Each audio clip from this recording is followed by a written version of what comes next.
Bonjour mes bien-aimés dans le Seigneur. Vous qui nous suivez en cet instant, ce n'est pas habituel pour nous de nous adresser à vous de la sorte.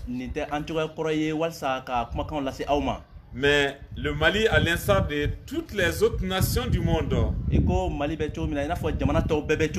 trouve face à une pandémie du coronavirus. Et nous sommes obligés à nous confondre, à nous confondre dans certains, conformer à certains principes.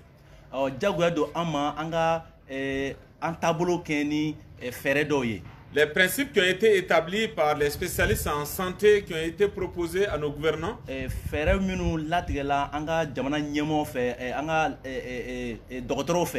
on nous exige vraiment certains comportements en ces mois précis pour éviter la propagation rapide de ce mal.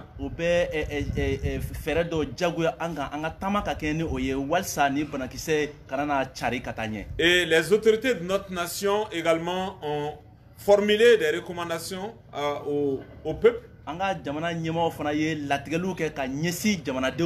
Et étant l'église de Jésus-Christ au Mali,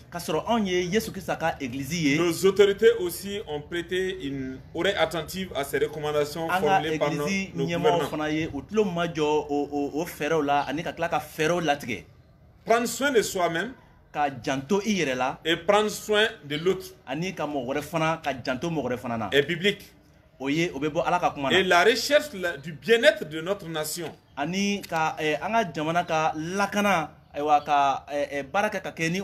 est une autre chose qui nous est demandée. Comme le prophète Jérémie déclarait cela au peuple de Dieu en exil.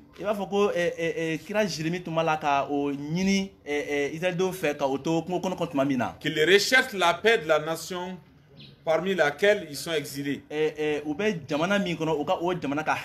que de la paix de cette nation dépendait de la leur. Et aujourd'hui, l'Église, en se conformant à ces mesures, a accepté que les lieux de culte soient fermés. Et au moment où je m'adresse à vous, je le fais en faisant dos à la porte de notre lieu de culte habituel. Et nous sommes convaincus d'une chose. La Bible nous recommande le respect et la soumission aux autorités.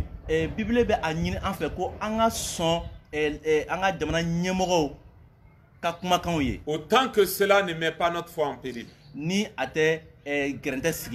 Notre obéissance à Dieu en cause. Et en tant que responsable de cette communauté,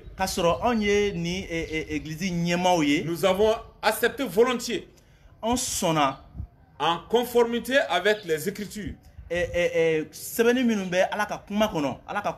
demander que notre église soit fermée. Et une des premières idées qui m'est venue lorsque cela m'a été posé comme problème, je me suis dit que je serais heureux de regretter demain d'avoir accepté que les portes de l'église soient fermées, alors que rien ne s'est fait.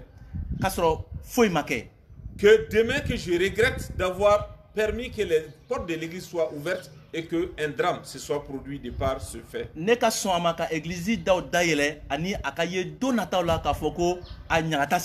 Donc mon plus grand vœu et ma prière ardente, que Dieu épargne notre pays de ce mal. Que Dieu anéantisse les effets de ce mal dans notre pays.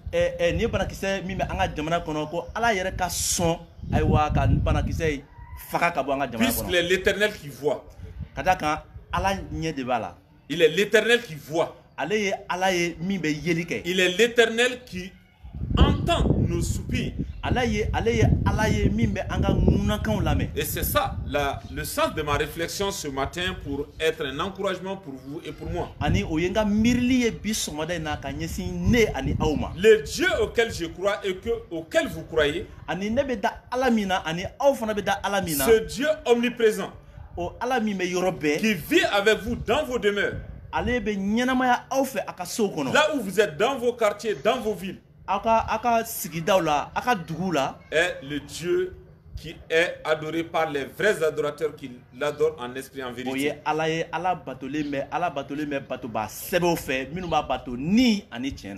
Ce n'est pas un choix aisé pour nous de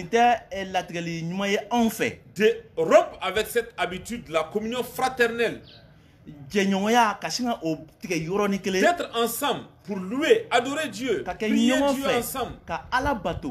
Mais même étant dans nos demeures, Dieu nous fait cette grâce de communier avec lui. Le psalmiste pouvait dire: où irai-je loin de ta présence? Que j'aille à l'Orient, où que j'aille, tu es là. Nulle part je ne peux me dérober de ton regard, ni de ton savoir. Avant qu'une parole même ne sorte de ma bouche, tu sais ce que j'aurais à dire. Avant que je m'assieds, tu le sais. Et avant que je naisse, je n'étais qu'une masse informe dans le sein maternel et tu veillais sur moi. Une science merveilleuse qui assurait la foi au psalmiste. Et qui les pousse aujourd'hui à nous encourager. Que nous vivons la présence de Dieu là où nous sommes. Et rappelez-vous l'épisode de l'église primitive qui nous est rapporté dans le livre des Actes des Apôtres. Au moment où les témoignages chrétiens commençaient à envahir les rues de Jérusalem, les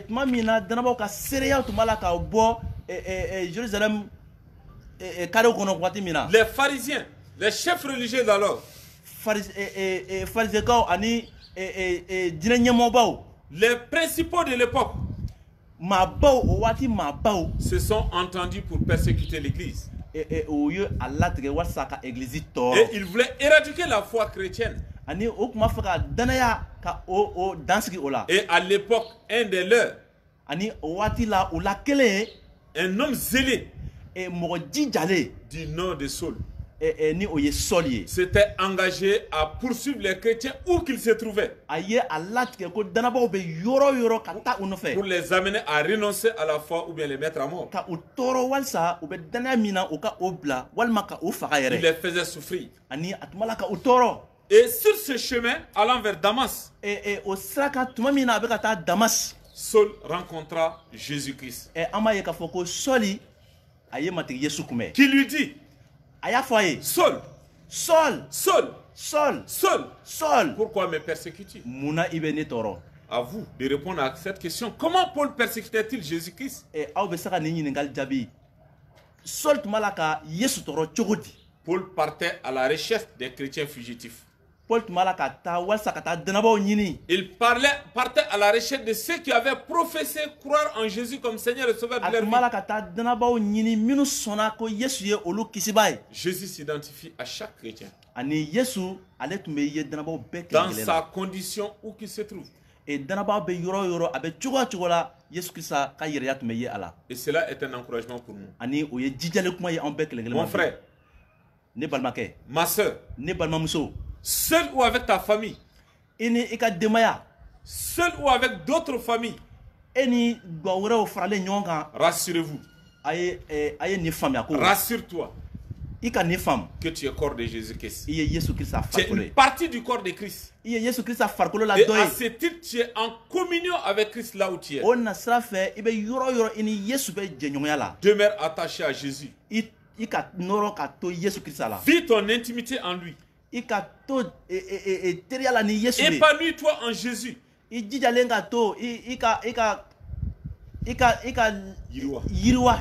Épanouis-toi en lui. Cela me rappelle encore l'épisode de ce même Saul qui devient Paul, l'apôtre Paul qui était en détention à Rome. Lui qui persécutait l'église a été persécuté à cause du témoignage qu'il combattait. Et il fut prisonnier à Rome. Et dans sa prison à Rome, il écrivit des lettres. Et parmi ces lettres de sa captivité, celle adressée à Philippiens marque mon attention pendant ces moments où nous sommes contraints à être séparés les uns des autres. Un prisonnier injustement en prison, pas parce qu'il a tué, pas parce qu'il a volé, pas parce qu'il avait quelque chose d'autre avec quelqu'un, mais à cause de sa foi en Jésus-Christ. Malgré cette situation, cet homme trouve l'occasion d'encourager l'église de Philippe. Et dans ses conseils à l'église de Philippe, au chapitre 4, verset 1, il encourage les Philippiens à se fortifier en Christ Jésus. Qui ne se préoccupe de rien, qui ne se soucie de rien, mais qu'il confie tout à Christ dans la prière et dans la supplication. Et il demeurera dans la paix. Il ne pouvait témoigner que de son propre état. Il était dans la joie. Il était dans la paix. Il était confiant parce qu'il savait en qui il a cru. Mais bien aimé, fortifiez-vous en Christ Jésus. Fortifions-nous en Christ Jésus en ce moment très difficile de notre nation. Dieu est fidèle. Le Dieu que nous professons, le Dieu auquel nous croyons, est le Dieu qui voit nos souffrances. C'est le Dieu qui entend nos soupirs. Aujourd'hui, j'entends beaucoup de choses à travers les réseaux sociaux. On se plaint. On essaie de faire la genèse de ce mal qui nous tombe subitement dessus. On fait la genèse, on fait l'histoire de ce mal qui nous tombe dessus. On fait l'histoire, on rappelle comment ça nous est arrivé. On parle, on indexe. On voit la main invisible de tierces personnes. À tort ou à raison. Et l'on est même souvent poussé par certains à se poser la question, mais est-ce que Dieu ne voit-il pas ce qui se passe? Dieu n'entend-il pas nos détresses et nos soupirs et l'injustice, tant d'autres choses? Mon frère et ma soeur, croyons en Dieu, qu'il est le Dieu qui a de merveilleux plans pour nous. Il le disait dans Jérémie chapitre 29 verset 11. Que les plans qu'il a conçus pour nous ne sont pas des plans de malheur, mais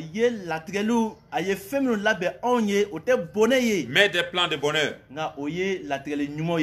Cela m'amène à vous amener à une histoire. Une des multiples délivrances du Dieu de la délivrance.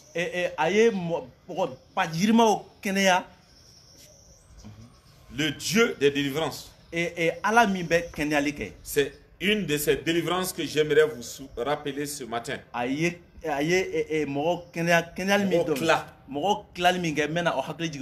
Rappelez-vous que nous sommes à quelques jours de Pâques.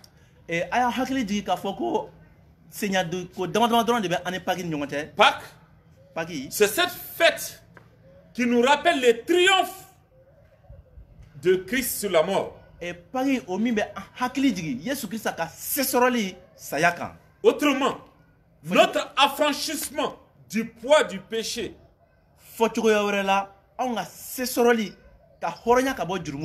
notre espérance de la gloire à venir. Et je vous propose 2 textes ce matin. Dans Exode chapitre 1,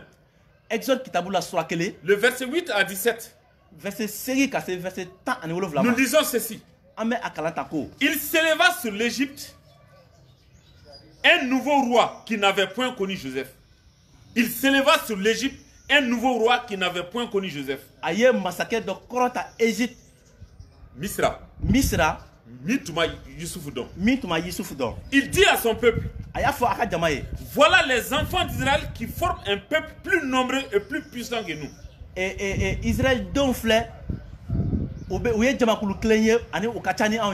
Allons, montrons-nous habiles à son égard.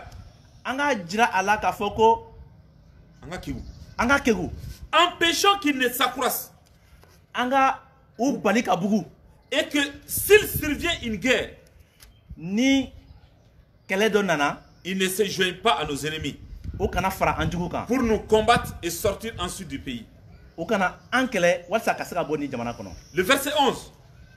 Et on établit sur lui des chefs de corvée afin de l'accabler de travaux pénibles. C'est ainsi qu'il bâtit les villes de Python et de Ramsès.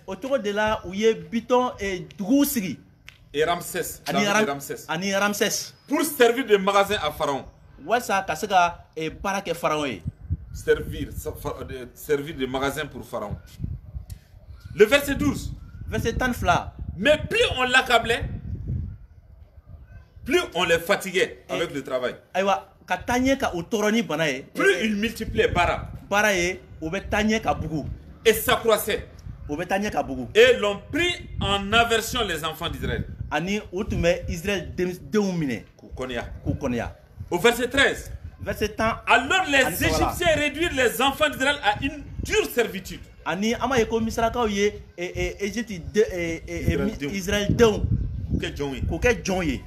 Ils leur rendirent la vie amère.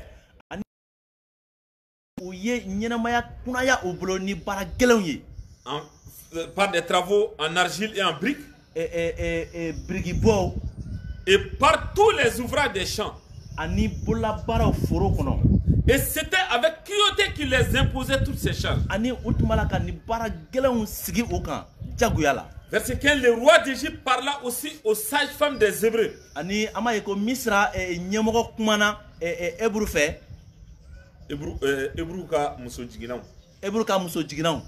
L'une nommée Shifra et l'autre Poids. Et l'autre Poids.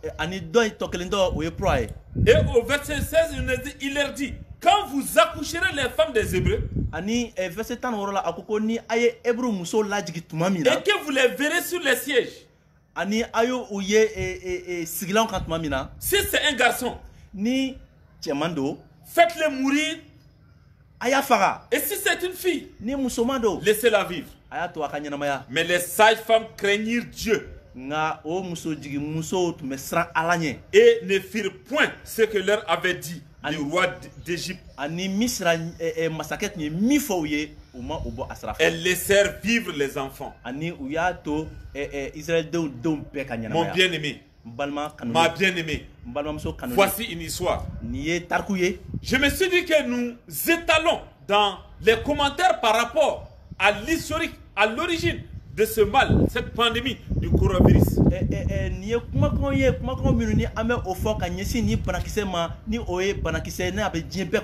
nous amène à nous poser la question, où est Dieu à travers tout cela? Et je vous rappelle ce qui se passe dans ce texte. On nous rapporte l'histoire de la servitude de la descendance d'Abraham en Égypte.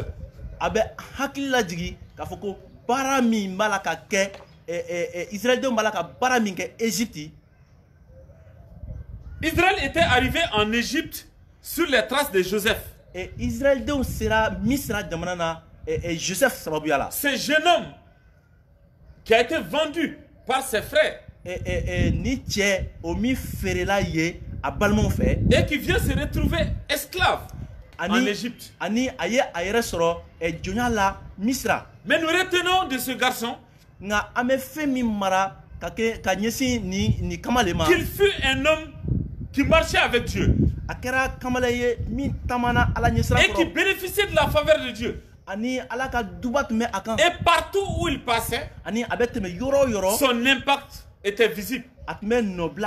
Et la bénédiction de Dieu l'accompagnait. Et par finir, en jeune esclave, il s'est retrouvé la deuxième personnalité d'Égypte. Et tout cela par la main de Dieu. Et il est arrivé à un moment donné que Joseph percevait sa venue en Égypte comme une phase préparatoire pour l'arrivée de sa famille. Et Joseph dira à ses frères un jour qu'il cherchait à s'excuser pour l'avoir vendu.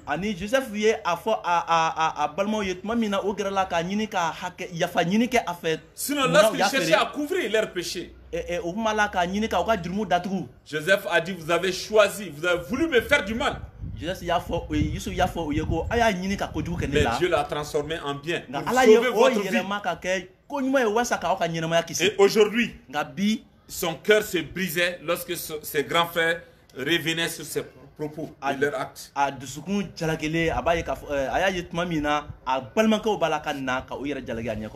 Et ça lui faisait mal. Pour prouver encore la pureté du cœur de Joseph et sa fidélité au plan de Dieu.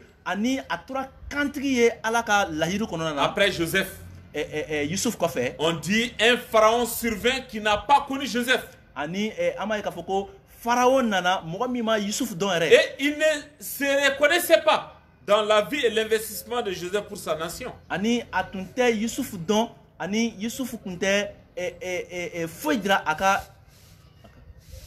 Il n'avait pas de crédit pour Joseph. D'une certaine façon, c'est ce qu'il concevait. Il n'avait pas de connaissance du passé de Joseph, de sa nation. Donc la vie du peuple d'Israël en Égypte, leur croissance, leur nombre, constituait une menace pour les Égyptiens. Et c'est ainsi qu'ils vont mettre des plans diaboliques sur pied. Ne permettons pas à ce que ce peuple croisse. Ne laissons pas ce peuple libre de ses mouvements. Soumettons-les, assujettons-les à un esclavage. Et c'est ainsi que le texte nous rapporte, le texte lui, que Israël fut soumis à un esclavage rude.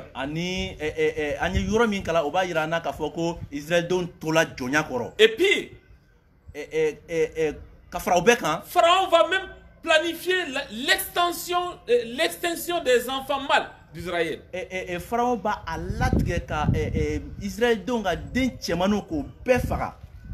là également, la crainte de Dieu que les sages-femmes eurent permis que Dieu épargne la vie des enfants et qu'il bénisse la vie de ces sages-femmes.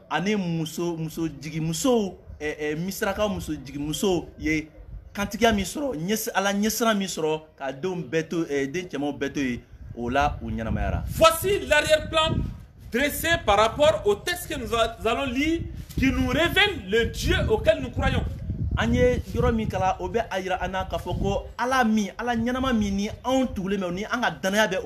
Pour nous encourager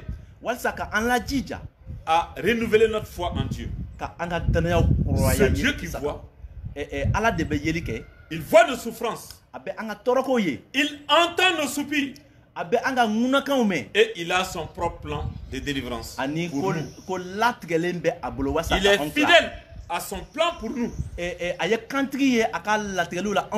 Il est écrit dans le chapitre 3, le verset 6. Dieu dit, je suis le Dieu de ton père, le Dieu d'Abraham, le Dieu d'Isaac et le Dieu de Jacob. Moïse se cacha le visage car il craignait de regarder Dieu. L'Éternel Dieu dit, j'ai vu la souffrance de mon peuple qui est en Égypte. Et j'ai entendu les cris qui leur font pousser ses oppresseurs. Car je connais ces douleurs. Je suis descendu pour les délivrer de la main des Égyptiens et pour les faire monter de ce pays, dans un bon et vaste pays. Dans un pays où coule le lait et le miel. Dans les lieux qu'habitent les Cananéens, les Étiens, les Amoriens, les Phérésiens, les Éviens et les Jébusiens. Voici, les cris d'Israël sont venus jusqu'à moi. Et j'ai vu l'oppression que leur font souffrir les Égyptiens. Bien-aimés frères et sœurs, Dieu n'est pas insensible. Dieu n'est pas insensible, il sent. Il entend nos soupirs. Il voit nos oppressions. Il voit nos oppresseurs. Dieu a un plan de délivrance pour nous. Un des symboles très forts de ce texte, on dit dans le chapitre 2 le verset 2 du chapitre 3, lorsque Dieu s'est révélé à Moïse, il lui est apparu dans une flamme de feu, dans un buisson ardent, dans un buisson en feu, dans un buisson bitoun. J'aimerais vous dire une chose. Vous serez face à des difficultés. Vous serez face à l'oppression. Mais vous ne serez pas consumé. Imaginez-vous un buisson.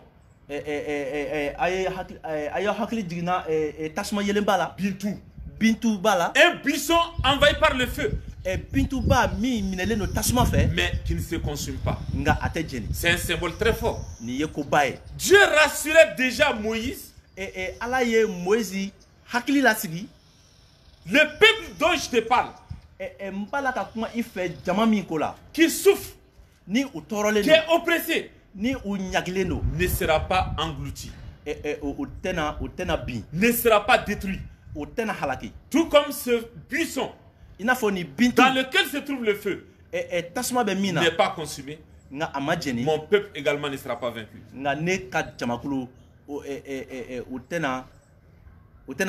Aujourd'hui, mon frère, la souffrance est réelle.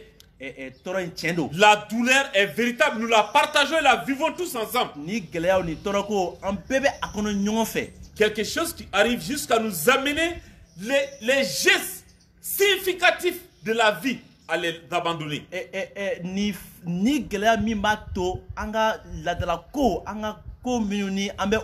choses importantes de notre vie. Aujourd'hui, parler de la vie sociale. C'est cette poignée de main pour nous encourager, pour nous dire nous sommes là les uns pour les autres, pour nous accueillir. Cette communion fraternelle que nous avons dans la maison de Dieu, pour louer Dieu ensemble, pour adorer Dieu ensemble, pour nous encourager, nous exhorter, nous concentrer, nous motiver. Ces gestes essentiels sont au stop. Le mal, pour ne pas le répandre, nous avons dû fermer les portes de nos églises. Mais nous continuons notre communion dans nos familles. Aujourd'hui, nous ne parvenons plus à nous accueillir, nous donner la poignée de main, nous donner ces baisers, nous rapprocher les uns les autres.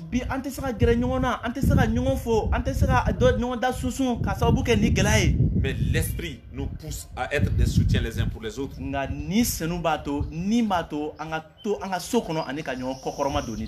Pour nous épargner. Pour préserver les autres. Ce n'est plus aisé pour nous de nous rendre visite. D'être ensemble.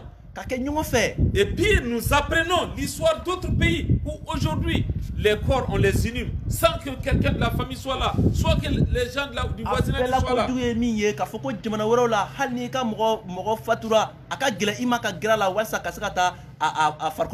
Cette pandémie est terrible. Cette pandémie est terrible. Mais laisse-moi vous dire, cette pandémie est venue pour nous apprendre à découvrir véritablement qui est Dieu.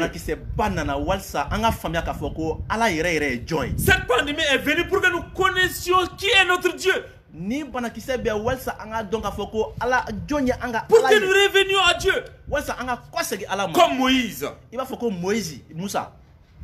Dialoguons avec Dieu. C'est Dieu qui s'est révélé à Moïse comme un Dieu saint. Qui voulait que Moïse vienne à lui. Mais qu'il tienne compte de la disposition de sanctification. Notre Dieu est saint. Et il nous a sanctifiés. En Christ, nos péchés sont pardonnés. En Christ, nous sommes mis à part pour Dieu. Bien-aimés frères et sœurs, découvrons qui est notre Dieu. Lorsque Dieu se révèle à Moïse, une des premières choses qu'il révèle à Moïse, le Dieu d'Abraham, le Dieu d'Isaac, le Dieu de Jacob, son Dieu, le Dieu d'Israël. Il a dit: mon peuple, j'ai vu ses souffrances, j'ai entendu ses cris, et je suis descendu pour les délivrer. En parlant d'Abraham, Jacob, Isaac, c'est un rappel de la fidélité de Dieu. Dieu dit à Abraham d'aller. Et il fera de lui une grande nation. Et de cette nation, de sa progéniture, toutes les nations de la terre seront bénies. Mais Dieu avait révélé quelque chose à Abraham. C'est que ses enfants seraient esclaves d'une nation pendant 475 ans environ. Et après quoi il les délivrera par sa puissante main. Et ce texte que nous lisons, que Dieu dise qu'il est le Dieu de l'alliance, c'est dire qu'il est un Dieu fidèle sur qui on peut compter. Et avec ce Dieu, nos difficultés, nos peines touchent son cœur. Et il agit conformément à son plan. Il agit selon son plan. Pour notre délivrance. Il a dit à Moïse: j'ai vu la douleur. J'ai entendu les soupirs. Je suis venu les faire sortir d'ici pour les amener dans un autre pays, un bon et vaste pays, où coule le lait et le miel. Et il dit: rien ne saurait les empêcher d'y arriver. Leur salut dépend de sa toute puissance, de sa fidélité et de son amour pour ce peuple. Et il rappelait cela à Ésaïe dans le 43e chapitre du livre d'Ésaïe, qu'il connaissait Ésaïe par son nom. Il connaissait le peuple d'Israël par son nom. Il disait ceci. Ainsi parle maintenant l'Éternel, qui t'a créé, ô Jacob. Celui qui t'a formé, ô Israël. Ne crée rien, car je te rachète. Je t'appelle par ton nom. Tu es à moi. Si tu traverses les eaux, je serai avec toi. Et les fleuves, ils ne te submergeront point. Si tu marches dans le feu, tu ne te brûleras pas. Rappelle-toi de ce buisson ardent. Mais à ma chichi. Et la flamme ne t'embrassera pas. Car je suis l'Éternel ton Dieu, le Saint d'Israël ton sauveur. Je donne l'Égypte pour ta rançon, l'Éthiopie et Saba à ta place, parce que tu as du prix à mes yeux, parce que tu es honoré et que je t'aime. Je donne des hommes à ta place et des peuples pour ta vie. Ne crains rien, car je suis avec toi. Je ramènerai de l'Orient ta race. Je te rassemblerai de l'Occident. Quelle grâce, quelle bénédiction pour nous de recevoir de telles richesses, de telles assurances. En cette période de Pâques, vivons ces moments d'angoisse et de stress. Souvenons-nous que l'Éternel auquel nous croyons est le Dieu des délivrances.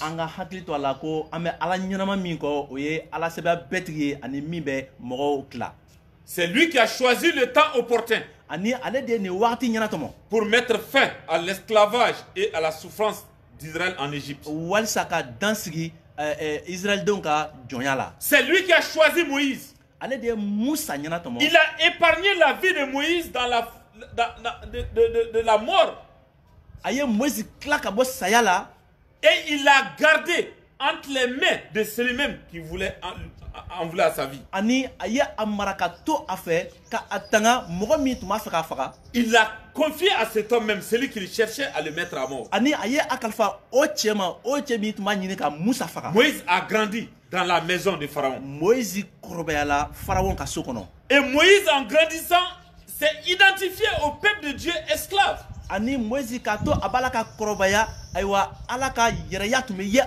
Il a renoncé au luxe de la maison pharaonique pour s'identifier à Israël. Et il a fini au désert 40 ans. Et ce temps de formation se termine par la révélation de Dieu. Dieu se révèle à lui et lui révèle son plan de délivrance d'Israël pour lui.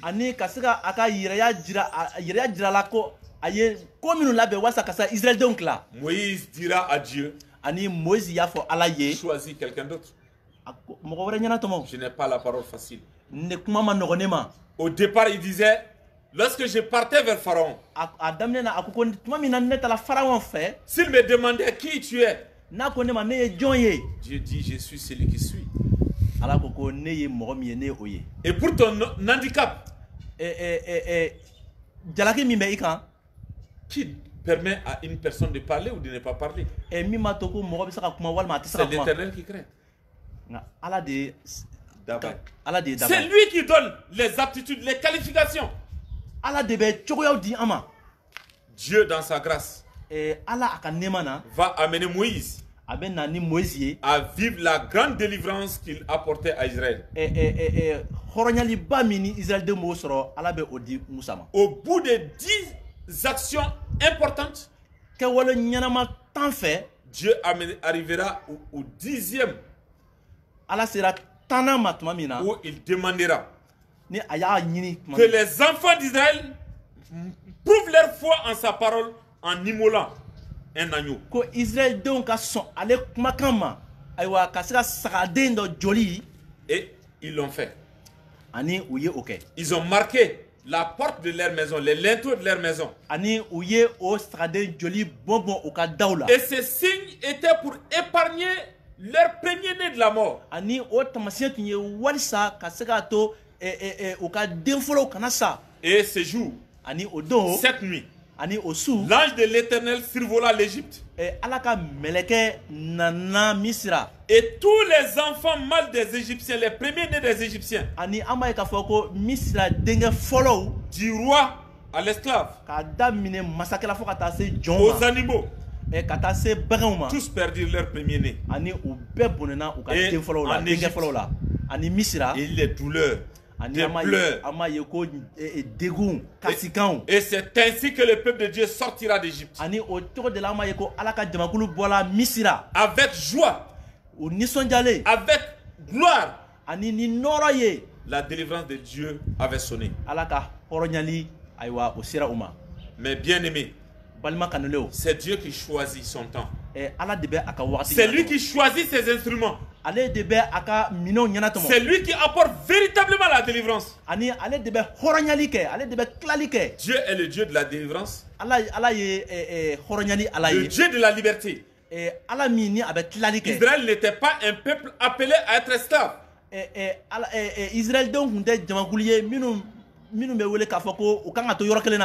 Des esclaves. Ils étaient un peuple libre. Le peuple de Dieu. Et c'est à ce titre que Dieu leur assurait leur salut. Aujourd'hui, nous vivons des moments graves, des heures graves.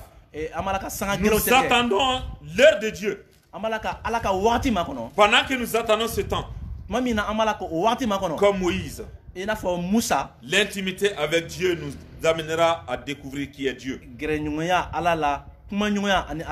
connaître les plans de Dieu pour nous et pour son peuple, et à être des instruments de Dieu pour ce moment précis, pour la délivrance des multitudes. Mon frère, tu souffres. Ma soeur, tu souffres. Comme l'apôtre Paul le rappelait aux Thessaloniciens, c'est vérité importante. Je vous l'ai formulé ce matin. Dans Thessaloniciens chapitre 2, 2 Thessaloniciens chapitre 2, le verset 13. Pour nous, frères bien-aimés du Seigneur, nous devons à votre sujet rendre continuellement grâce à Dieu.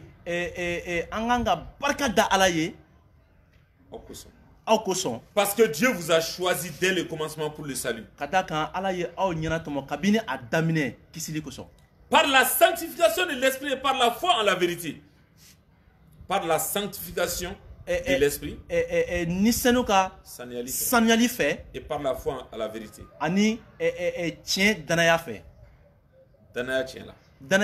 C'est à quoi il vous a appelé par notre évangile.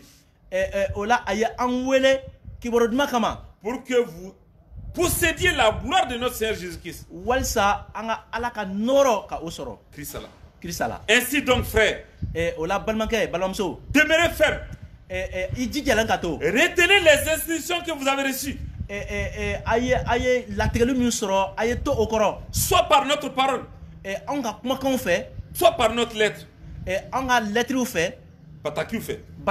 Que notre Seigneur Jésus-Christ lui-même et Dieu notre Père qui nous a aimés et qui nous a donné par sa grâce une consolation éternelle et une bonne espérance console vos cœurs et vous affermisse en toute bonne œuvre et en toute bonne parole. En récapitulatif, toi qui m'entends et qui me regardes, tu es aimé du Seigneur. Nous sommes frères et sœurs en Christ. Vous constituez un sujet de joie pour moi. Et je bénis Dieu pour chacun d'entre vous. Que nous nous voyons ou que nous soyons loin les uns les autres. Rassurez-vous que vous êtes l'objet de mes actions de grâce pour Dieu. Et que chacun de nous sache que nous sommes choisis de Dieu. Pour le salut. Par la sanctification de l'esprit. Et par la foi en la vérité. Dans un monde pervers, dans un monde hostile à Dieu, vivons les valeurs de notre salut. En nous laissant sanctifier par l'Esprit de Dieu. Et en demeurant dans la vérité biblique. Demeurons fermes. Retenons les instructions de la parole de Dieu.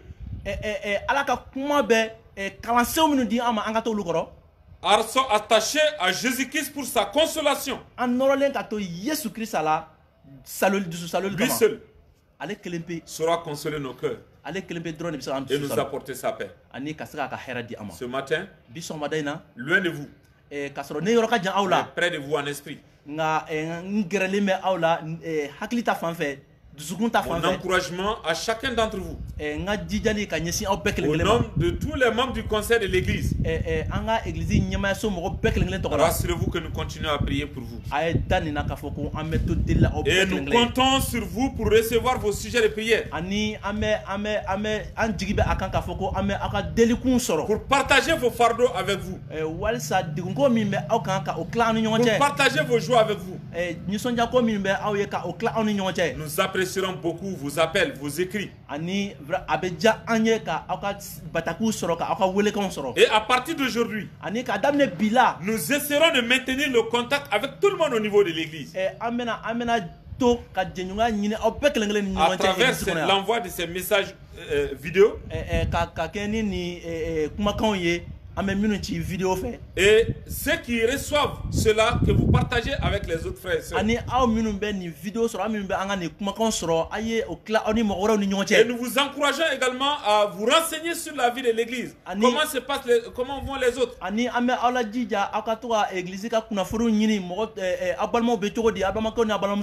Que ces moments où nous sommes confinés dans nos maisons, l'appel que nous vous lançons, demeurons assidus dans la prière.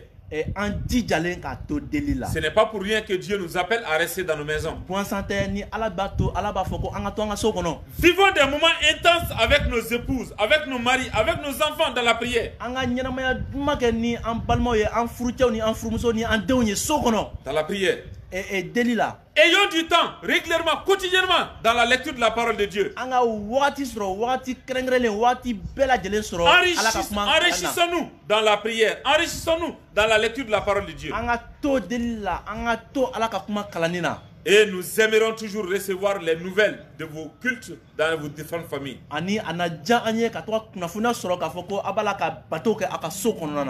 nous aimerons au nom du conseil également vous donner certaines recommandations. Nous avons appris que certaines familles se regroupent. 2-3 familles ensemble. Ce n'est pas mal. Mais c'est presque encore nous mettre dans certaines difficultés.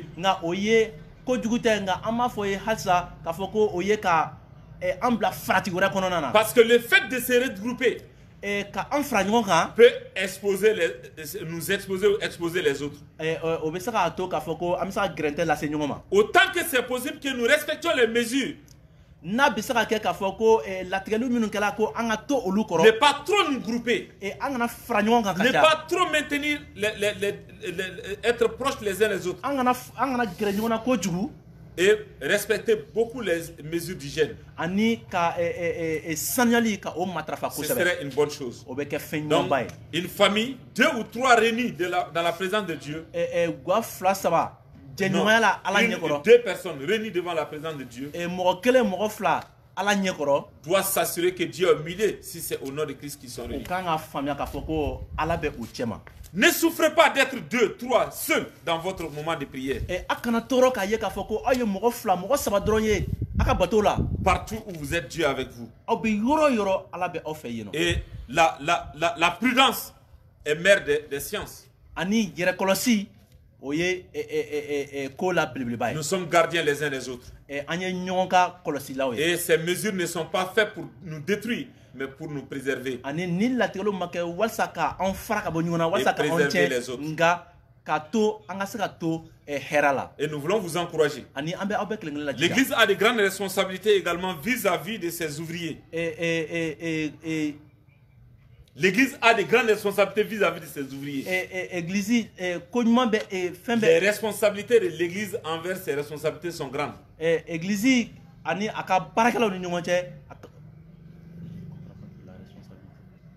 L'Église aujourd'hui est fermée.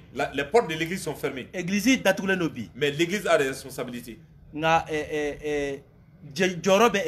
L'Église doit assumer des charges financières. Et cela ne peut se faire que par nos offrandes et par nos dîmes. Donc nous vous encourageons à être avec nous pour que nos missionnaires continuent leur œuvre. Pour que l'Église continue à assumer ses responsabilités de prise en charge mensuelle. Et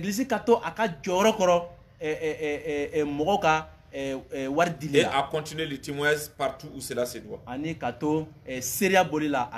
C'est pourquoi l'Église vous encourage à apporter vos offrandes et vos dîmes au trésorier de l'Église. Vous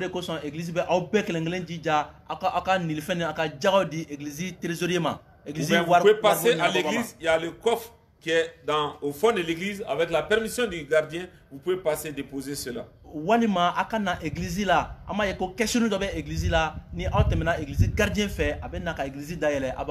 Aussi tout cela est difficile pour vous. Vous pouvez transmettre vos offrandes et vos dîmes à travers Orange Money dans le contact du vice-trésorier Enoch Loubali.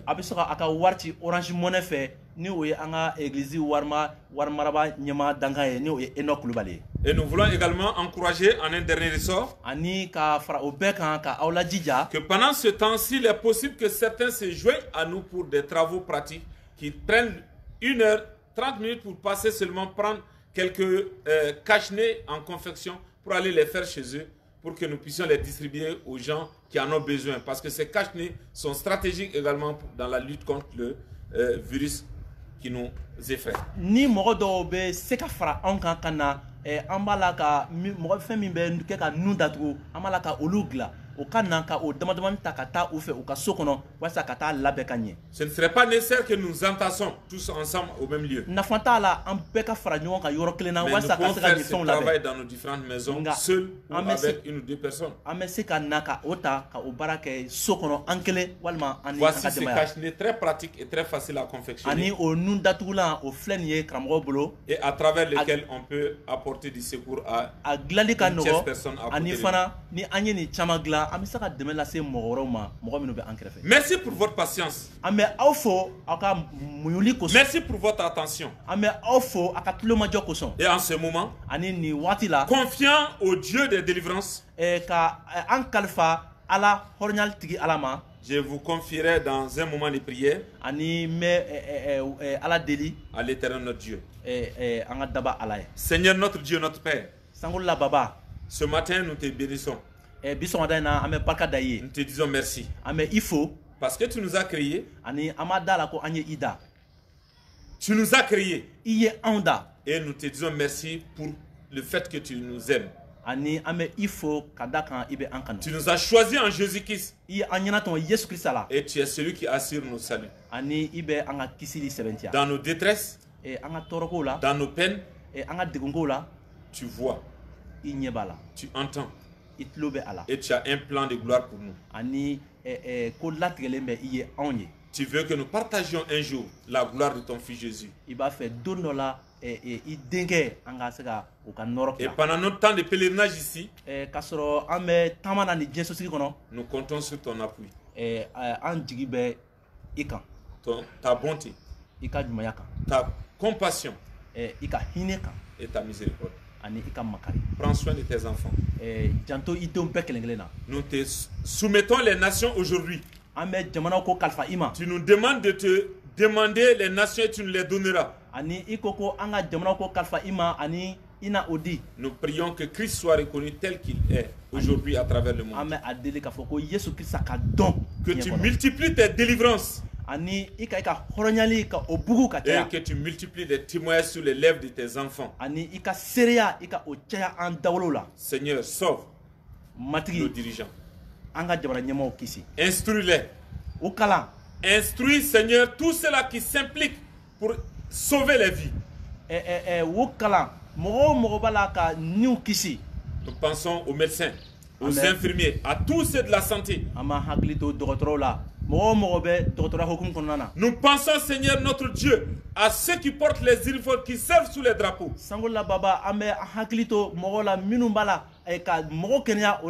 Fais grâce à nos nations. Fais-nous vivre dans ta paix. Protège et guéris nos malades. Protège et préserve-nous de la contagion. Seigneur, fais-nous prospérer en ce moment. Béni sois-tu pour tous tes bienfaits. Garde-nous au nom de Jésus. Amen. Que Dieu bénisse et bonne semaine. Amen.